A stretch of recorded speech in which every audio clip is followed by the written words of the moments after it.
Yo, pour moi c'est un grand week-end les gars. Alors je vous le dis comme ça, je pars en formation chez Scapiccio avec Karine Dupont. Donc Karine Dupont qui est une artiste, il y a pas d'autre mot à dire. C'est la maître barbière de Scapiccio Academy. C'est la responsable de l'Académie de France de Scapiccio. Et je vais prendre un cours tout ce week-end avec elle. Donc suis Hebdo Barber et tu verras. On est des costauds, ça va aller bien. Pourquoi on? On est plusieurs là-dedans, les gars, je vous l'ai déjà dit.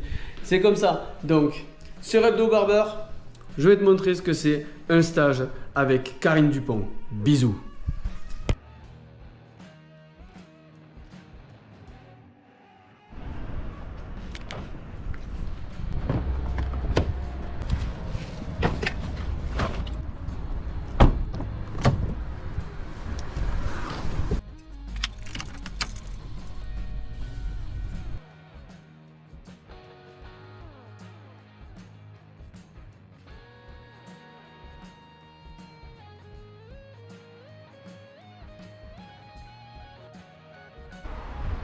Alors voilà, une petite pause, je viens d'arriver à l'hôtel, donc ça a l'air d'être un hôtel assez sympathique. Tac, gros hôtel quand même. Voilà, donc la ville de Draguignan ça a l'air cool, ça ressemble un peu à chez nous à Narbonne, mais avec du côté un peu plus ville. Donc on est entre le Narbonne et le Carcassonne, tout va bien. Je suis passé vite fait au Badger, ils sont en train de tout préparer, donc voilà. Donc maintenant ils préparent tout, ils se font tout beau, ils préparent toute la salle pour nous. Donc demain matin, on va au Badger et on va voir ce que ça donne.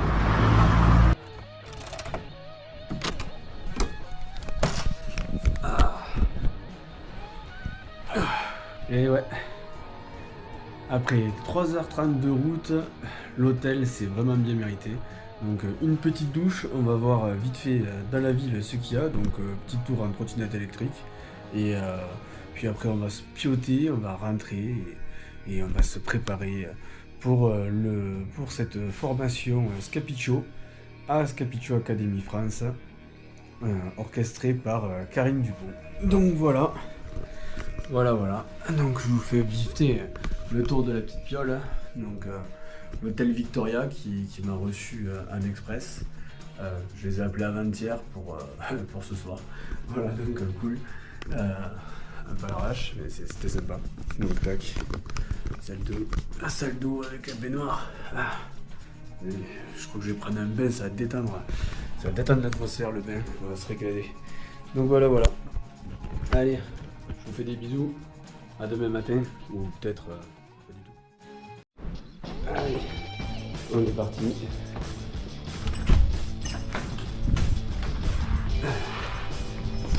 On va aller chercher d'abord le coffre et après on verra. On n'est pas perdu de Draguignan. Ah non, on est encore en train de chercher. Encore en train de chercher. Le tourneau avec qui? À droite. Ah, en fait, il fallait vraiment Vraiment aller droit. droit. Ok.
Allez, la première journée s'est bien achevée et donc du coup ça a été assez sportif, hein, on va le dire comme ça, parce que être assis avec une pierre et puis frotter douce manette un rasoir, eh ben, c'est vraiment un métier. Hein. Et affûter, c'est un boulot. Donc je me suis offert quelques petits objets assez sympathiques. Donc, on peut retendre et tout. Donc là, je me suis offert. Attention, qu'est-ce qu'on a acheté? Une pierre. Alors là, on y est. Une coticule.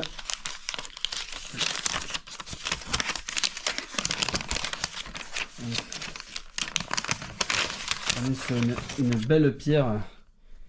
Voilà, donc c'est là-dessus que j'ai passé toute mon après-midi. Je l'ai passé dessus. Donc c'était plutôt cool. Il faut s'entraîner. Donc le bout pour faire la boue. Hein, et forcément, je ne pouvais pas repartir sans acheter un rasoir parce que comme beaucoup d'entre vous connaissent l'histoire de mon rasoir. Un Bismarck. Et j'ai pris une lame bien plus longue et plus... Maintenant, c'est l'heure de la douche. Parce qu'il faut se préparer pour aller grailler. Parce que là, il se fait faim quand même. Hein. Allez. On est parti pour le second jour de formation. Donc, second jour de formation. On va passer maintenant au rasage. Le rasage intégral de la barbe. Donc, évidemment, ce sera pas la mienne, on s'est bien compris. Hein. Mais on va avoir un modèle vivant. Donc on va passer sur une démonstration et après on va avoir des modèles qui vont venir et qu'on va devoir raser avec nos super beaux rasoirs. Pour moi c'est fini. On va ranger les affaires parce qu'après il faudra partir, donc il faudra refaire nos petites 4 heures de route.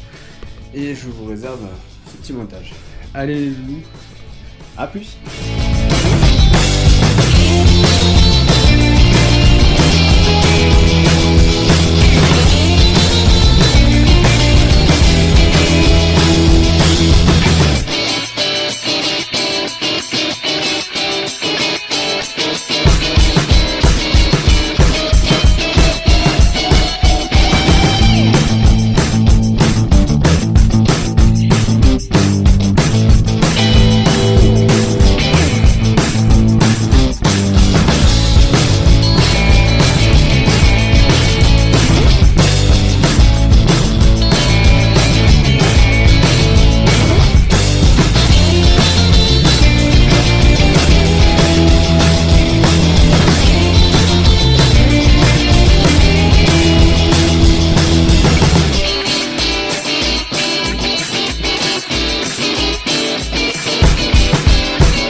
Quelques petits mots sur ta formation, comment barbière, une femme barbière arrivée à ce niveau-là, comment tu y arrives?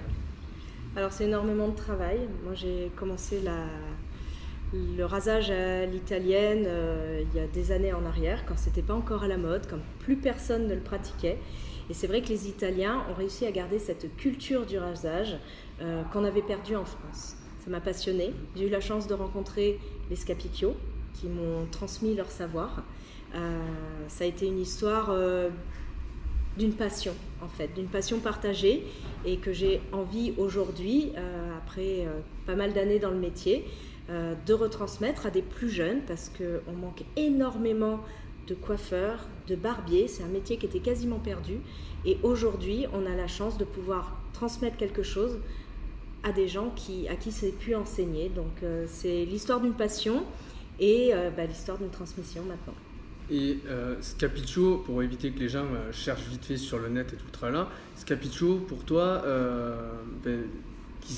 qui est Scapicchio vraiment quoi, en fait? Alors Scapicchio, ce sont des barbiers italiens. Ils sont barbiers depuis 5 générations, de père en fils. Et en fait, l'arrière-arrière-grand-père de Luigi faisait partie des 10 d'Al Capone. Al Capone, qui était un gangster renommé, n'avait pas que des amis. Fallait pas rigoler. Donc il ne fallait pas trop rigoler et il ne fallait pas mettre de la mousse sur son costume. Donc il a fait venir des barbiers en qui il avait confiance, des barbiers de Napoli. Et ces barbiers ont inventé un protocole qui était vraiment propre à la jet set de Chicago. Bien strict. Très strict. Et il était hors de question de mettre du savon sur le costume, hors de prix. Il fallait qu'on voit les mains du barbier aussi pour pas qu'il sorte un couteau, il n'avait pas que des amis. Donc voilà, c'était vraiment pour des raisons de sécurité au départ, des gens qui avaient confiance. Il a fait venir ses barbiers d'Italie, dont l'arrière-arrière-grand-père de Luigi.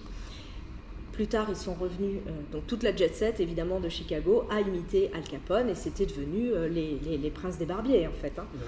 Et après, ils sont revenus en Italie, ils ont transmis ça et là, depuis plusieurs générations, ils se transmettent ce savoir. C'est une histoire familiale et j'ai eu la chance d'intégrer cette famille il y a quelques années. Ça doit être très très compliqué. Au début, il est vrai qu'on peut avoir une petite goutte de sueur.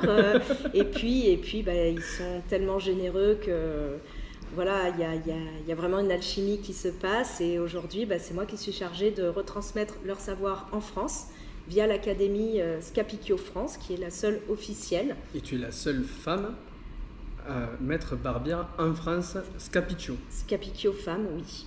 Scapicchio. Scapicchio. Ah, c'est Kyo. Ok. C'est Kyo. Et peut-être deux questions. Toi et ton conjoint, donc vous vous êtes rencontrés. Vous avez 2 barbershops, 2 salons, un seul salon, et après vous avez monté le Badger, ce magnifique lieu, parce qu'il est vraiment super beau. Donc je ferai 2 vidéos vite fait, hein, mais il est magnifique, vraiment. C'est l'histoire d'une passion, d'un amour passionnel aussi, on peut le dire. On ne supportait pas de ne pas se voir, et même parfois en travaillant ensemble, on ne se voit encore pas assez. Donc voilà, on a commencé tout petit, dans 30 mètres carrés. Petit à petit, ça a marché, on s'est fait plaisir. Et puis un jour, on arrivait en fin de bail, on hésitait un petit peu, on est tombé sur un local de 230 mètres carrés quand même. C'est pas rien. J'ai dit à Gilles, mais ça serait bien quand même de monter un gros barbershop avec toute la déco qu'on a chinée depuis des années. Et puis, de fil en aiguille, ça s'est fait comme ça. Il m'a dit, ça serait bien qu'on rajoute un bar. On a fait un bar, on a fait un énorme barbershop dans lequel on peut retransmettre notre passion, dans lequel on se fait plaisir et où on peut faire découvrir aux gens aussi un univers qui est le nôtre, qui nous plaît, qui nous passionne et puis qui plaît effectivement aux gens. Eh bien, c'est réussi, c'est vraiment réussi. Je pense que tes clients doivent s'éclater. Je pense que nous, en tout cas en formation, moi en tout cas je me suis éclaté. C'était vraiment super, plein de nouvelles choses. Les gars, quand vous viendrez, tant pis pour vous. Et ouais, vraiment bravo de A à Z. Après, que dire, le lieu, tout est magique. C'était cool. Tout le monde était cool, donc vraiment pas de pression. C'est le principe des formations ici, c'est qu'on a un vrai savoir-faire. Ouais. Et notre but, c'est pas de faire de l'esbrouf ou on veut transmettre ça aux gens qui sont passionnés et qui font un certain périple pour atterrir à Draguignan quand même. On n'est pas à Paris, certes, mais on est dans le sud de la France avec un temps magnifique alors qu'il pleut partout. Et on a la chance d'être dans un endroit exceptionnel. On transmet tout ça parce que c'est une histoire d'amour. Ça se voit au sourire. Ça se voit que t'aimes bien ça. Ouais. Il faut. En tout cas, merci beaucoup. Merci à toi. Et puis merci pour cette belle prestation que tu nous as fait aujourd'hui. C'est cool. C'était un plaisir. On va s'améliorer. Super. Les loulous, quand le montage sera fini, à la semaine prochaine.